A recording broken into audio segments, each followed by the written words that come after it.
നമസ്കാരം.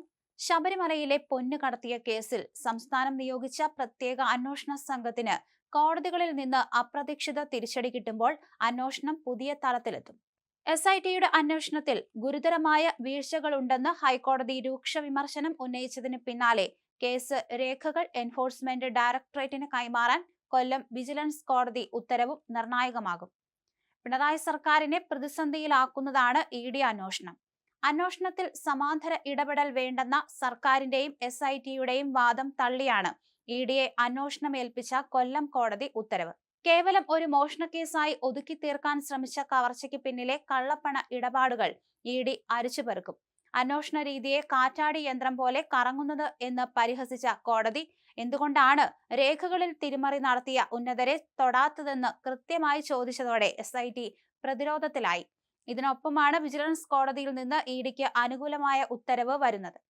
ഈ ഇരട്ട പ്രവാഹം കേരള പോലീസിന്റെ അന്വേഷണത്തെ ദുർബലമാക്കുമ്പോൾ കേന്ദ്ര ഏജൻസിയായ ED കളം നിറയാൻ ഒരുങ്ങുകയാണ്.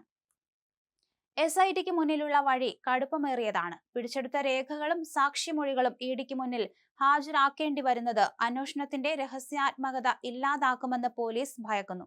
അതിനിടെ എല്ലാ രേഖകളും EDക്ക് കൈമാറുമോ എന്ന ആശങ്കയുമുണ്ട്. ഇതിനും ചില കേന്ദ്രങ്ങൾ നീക്കം നടത്തുന്നുണ്ട്. സ്വർണം വിറ്റ പണം രാഷ്ട്രീയ നേതാക്കളുടെയോ ഉദ്യോഗസ്ഥരുടെയോ ബിനാമി അക്കൗണ്ടുകളിലേക്ക് പോയിട്ടുണ്ടോ എന്ന അന്വേഷണം ED ഊർജിതമാക്കും. പോലീസ് വെളിപ്പെടുത്താൻ മടിക്കുന്ന സാമ്പത്തിക സ്രോതസ്സുകൾ ED കണ്ടെത്തുന്നത് SITക്ക് വലിയ നാണക്കേടുണ്ടാക്കും.